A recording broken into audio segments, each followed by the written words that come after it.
The United Kingdom shocks the world with a vote to leave the European Union. And Mexican authorities investigate who were behind the Oaxaca shooting. For teleSur's, my name is Reagan, and this is From the South. Thank you so much for being here with us. We begin in Mexico, where authorities have launched an investigation into whether a separate armed group were behind the killings in Oaxaca during education reform protests. Several eyewitnesses claim they saw men dressed in civilian clothing open fire from several buildings that surrounded the protest. At least 12 people were killed during that event. Still in Mexico, left-wing mayor of San Juan Mixtepec, Adolfo Gomez Hernandez, survived an assassination attempt linked to the ongoing protests in Oaxaca. The mayor received a package at his office which was filled with nails, screws and sharp materials. However, the package malfunctioned, leaving Hernandez unharmed. He has openly supported the teachers' protests against education reforms and believes the attack to be some form of retaliation.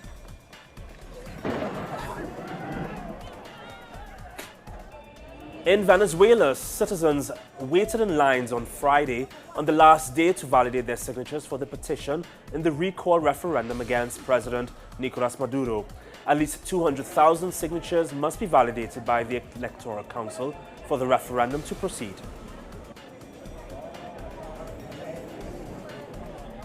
The declaration of an Honduran soldier printed by the Guardian newspaper earlier this week focused on the Honduran state for its knowledge and complicity in the assassination of the indigenous leader Berta Cáceres in March this year.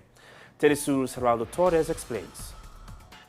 According to a former Honduran military officer, indigenous leader Berta Cáceres was in a hit list made by the Honduras military forces under the guidance of the United States Army.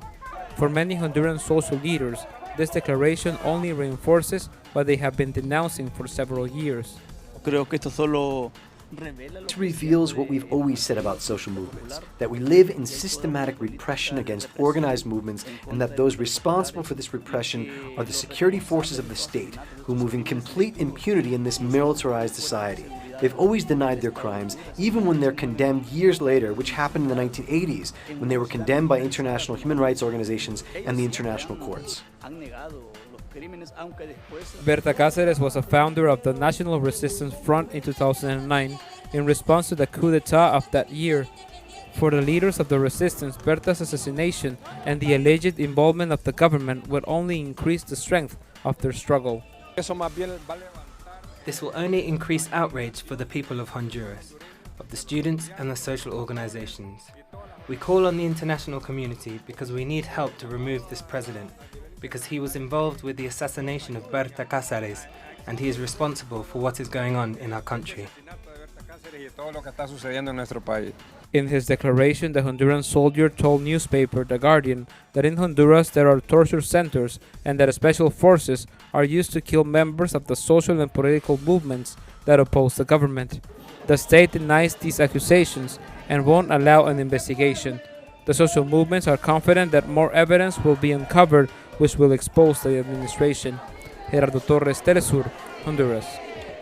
Evaluating students with a punitive quantitative grading system similar to the one used in the United States has been a characteristic of Peruvian education. The goal of that system is to pressure students to work harder. However, such methodology is coming to an end with a decision by the government aimed at closing that education gaps in the country. teleSur's Ryan Moore is in Lima with those details.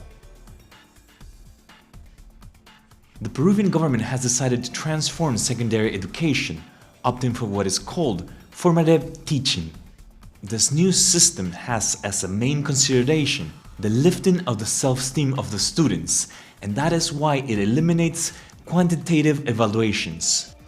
Instead, qualitative categories are used that go from beginning to learn to advanced learning. When the teacher evaluates in a formative manner, he has to accompany the process of learning of the child.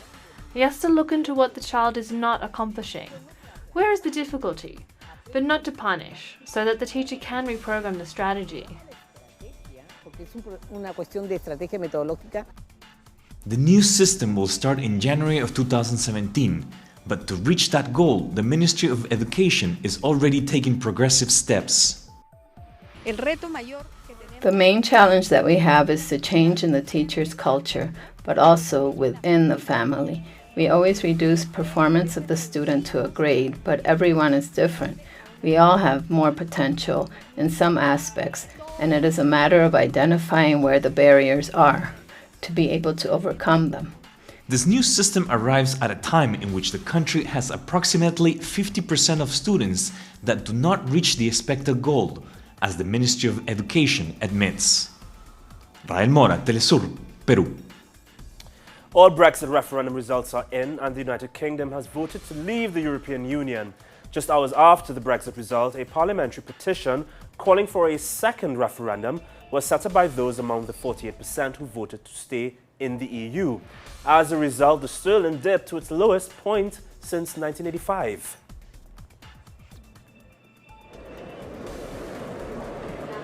The vote is already shaking up British politics. Earlier this Friday, Prime Minister David Cameron announced that he will step down by October.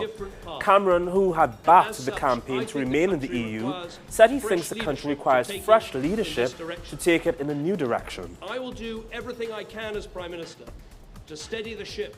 Scottish First Minister Nicola Sturgeon said a second independence referendum is highly likely after the UK voted to leave the EU. Sturgeon said it was democratically unacceptable that Scotland faced the prospect of being taken out of the EU against its will. Scotland voted to stay in the EU by 62 to 38%. Good morning. Moving on, Pope Francis has described the mass killing of Armenians a century ago by Ottoman forces as genocide. The pontiff made the remark during his visit to Armenia. This is the second time the Pope has referred to the killings as genocide, following a similar statement in 2015, one which angered Turkey.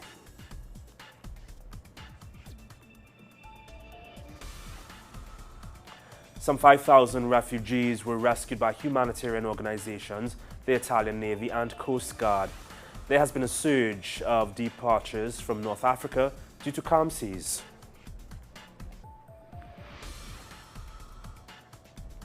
A Palestinian woman who rammed her car into a West Bank checkpoint was shot dead by the Israeli army. The woman wounded 2 Israelis in the attack. Since October 2015, violence has killed 210 Palestinians and 32 Israelis. The Wales team said it was focused on its next match against North Ireland, which takes place on Saturday. Wales manager Chris Coleman says it would be dangerous for the team to look beyond the match against North Ireland, despite the favourable draw. Wales appears to have an opportunity to progress far after toppling Group B, with France, Spain, Germany and Italy all in the bottom half. The Tunisia women's rugby team has worked for years to become one of the top 3 teams in Africa. Now the players are dreaming of qualifying for the Rio Olympics. A women's national team was only formed in 2005, but the team won the 2012 African Rugby Championship and is the only female team to compete internationally.